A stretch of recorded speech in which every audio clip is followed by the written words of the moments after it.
the world will not explode in 2026. That's the mistake. What's coming is quieter, colder, and far more dangerous. Power is shifting without headlines, through minerals you never see, tariffs you barely notice, electricity you take for granted, treaties that expire while no one is watching. One export ban can freeze factories worldwide. One tariff can drain your wallet slowly, month by month. One expired nuclear agreement can raise the odds of catastrophe without a single missile launched. This is not chaos. It's design. In 2026, governments won't shout. They will calculate. They will weaponize supply chains. They will tax through trade. They will retreat from responsibility.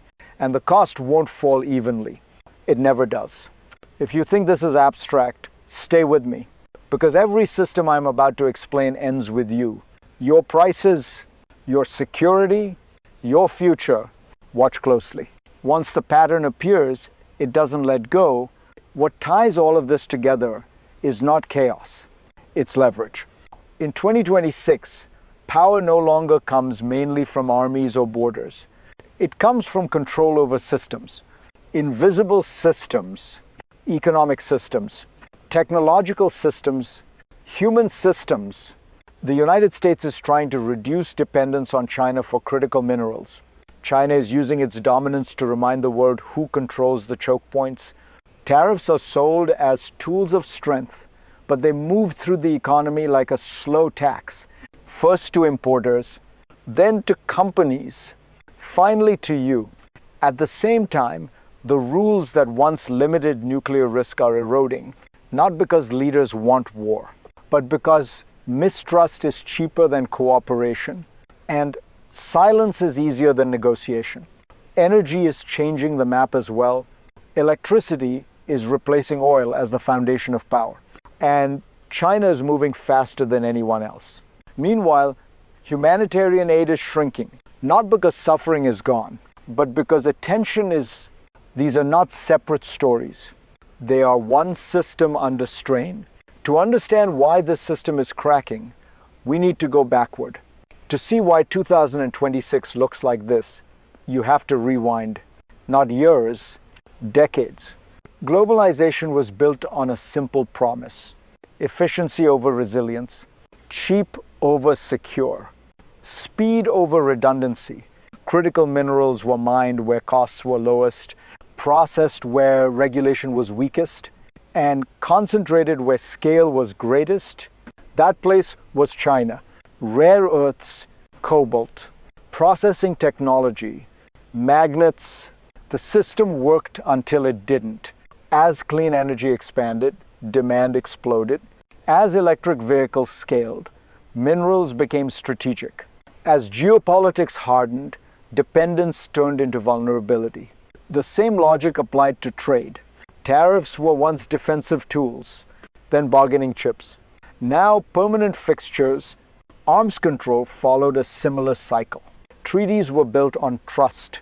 Trust eroded, verification collapsed. Expiration dates arrived. Energy, too, entered a new phase.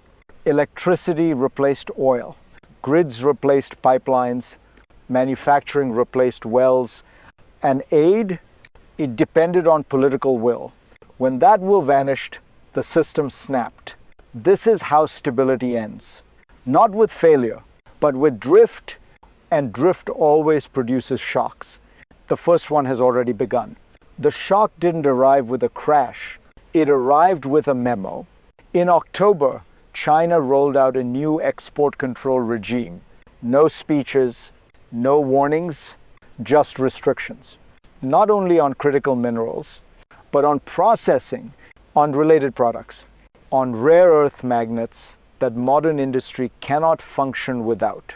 The message was unmistakable. China doesn't just mine the future.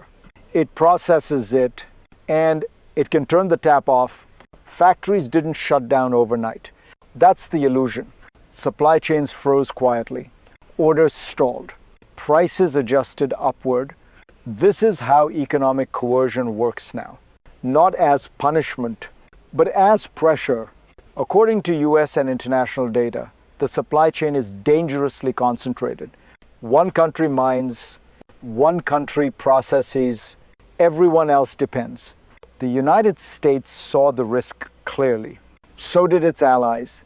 Because when access can be denied, leverage exists even if it's never used.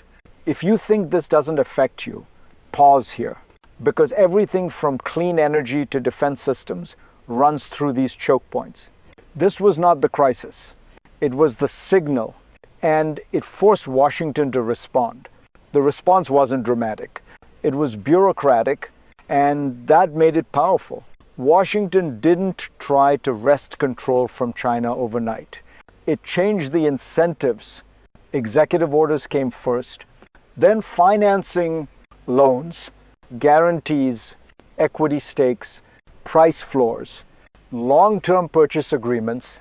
This was industrial policy without apology. The logic was simple. Markets optimize for cost. States optimize for survival. So the United States began rebuilding mineral resilience at home and with allies, not by banning China, but by reducing exposure to a single point of failure. At the same time, diplomacy shifted. Minerals became strategic currency. The G7 aligned rules. The Quad coordinated supply. Billions were committed to finance, build, and stockpile. This is the hidden mechanism of 2026. Economic security replacing free trade as the organizing principle. Interdependence, redesigned, not abandoned. But here's the tension. These systems take years to build. Dependencies exist now, and leverage works in the present. Which means while governments plan, costs start moving elsewhere, quietly, predictably, toward consumers. That's where the next shock appears. The second shock didn't come from Beijing. It came from your receipt. Tariffs were announced as strategy. They landed as prices. At first, the impact was muted. Importers absorbed the cost. Warehouses were full. Executives hoped tariffs were temporary. They weren't. By mid-year, the math changed. Inventories ran down. Alternative suppliers cost more. And trade deals made one thing clear. Tariffs were staying. So the burden moved, first away from importers, then partially to exporters, but mostly to consumers. By October, more than half of the cost showed up in retail prices. Quietly, incrementally, item by item. This is how inflation spreads now. Not as a spike, but as pressure. Each company acts rationally. Each price increase looks small. Together, they accumulate, and the risk compounds. Higher prices, slow spending. Slower spending cools growth. If prices stay high while growth stalls, the economy enters dangerous territory. Stagflation isn't dramatic. It's exhausting. And unlike a market crash, it lingers. This crisis doesn't feel geopolitical, but it is, because trade policy has become domestic policy, and that brings us to the people who feel it first. This is where the story stops being abstract and starts being personal, because you don't experience geopolitics as policy. You experience it as pressure, higher prices, slower wages, tighter choices.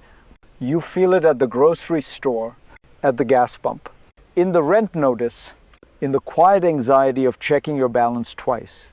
Tariffs don't announce themselves. They arrive disguised as inflation. And while you adjust, others fall off the edge. When foreign aid is cut, the consequences are immediate. Food disappears, clinics close, protection vanishes. And the burden is not shared equally. It never is. Women are hit first. In conflict zones, in refugee camps, in households making impossible decisions, healthcare becomes unreachable. Family planning disappears. Girls are married off to survive. These are not statistics. They are system outcomes. If this matters to you, don't look away. Understanding is the first step toward pressure. And pressure is the only language systems respond to, because what feels distant today always finds its way home. And the shockwaves don't stop at borders. What happens next doesn't stay local. It never does. When aid collapses, instability spreads. When prices rise, politics hardens. When trust erodes, cooperation fails. Cut foreign aid in one region and displacement increases. Displacement strains neighbors. Neighbors destabilize regions. Supply chains react the same way. One mineral restriction in Asia, one tariff shift in Washington, one trade deal rewritten, and suddenly factories in Europe slow, energy plans in Africa stall. Emerging economies face a new choice: dependence on fuel or dependence on Chinese electricity systems. This is where the electrostate matters. China isn't just exporting products, it's exporting infrastructure. Solar panels, batteries, electric vehicles. For many countries, this is liberation. From oil imports, from volatile prices, but it also creates a new gravity, a different center of dependence. Meanwhile, nuclear stability weakens quietly. Treaties expire. Transparency vanishes. Arsenals grow without limits. When great powers stop talking, others start hedging. And hedging means more weapons, more risk, more accidents. The world doesn't fracture all at once. It fragments piece by piece. And fragmentation always forces choices. The future is not written yet, but the paths are becoming clear. From here, the future splits into three paths. The first is disciplined adaptation. Governments coordinate. Supply chains diversify without collapsing. Tariffs are narrowed, not weaponized. Arms control is imperfect, but revived enough to prevent runaway risk. Energy dependence shifts, but with shared standards and transparency. The system bends. It doesn't break. The second path is managed tension. This is the most likely. Mineral rivalries persist. Tariffs stay high. Consumers absorb the cost slowly. Nuclear arsenals grow but cautiously. Aid remains constrained. Instability becomes normalized. Life goes on, but with more friction. Less trust, higher anxiety. The third path is systemic failure. One supply shock too many, one miscalculation, one crisis layered on another. Tariffs trigger stagflation. Aid cuts fuel regional collapse. Arms races accelerate without rules. Energy dependence hardens into blocks. No single decision causes it. That's the danger. Systems fail when feedback is ignored. 2026 will not decide everything, but it will lock in trajectories, and history is shaped less by intentions than by structures left uncorrected. Which leaves one final question. What do we do with this clarity? Nothing you've heard is meant to frighten you. It's meant to orient you, because the most dangerous moments in history are not when people panic, but when they misunderstand the system they're living inside. 2026 is not about collapse. It's about design choices becoming permanent. Minerals, tariffs, energy, nuclear risk, aid, each looks technical. Together, they form the architecture of power. If citizens don't see that architecture, they can't question it. They can't pressure it. They can only absorb its consequences. So here's the real takeaway. The future isn't decided by one election or one leader. It's decided by what societies tolerate quietly. If this analysis helped you see the pattern, share it. Not to persuade, but to clarify. And if you want to go deeper into one system at a time, stay with me. Because the next phase isn't louder. It's more complex. And understanding is the only real advantage left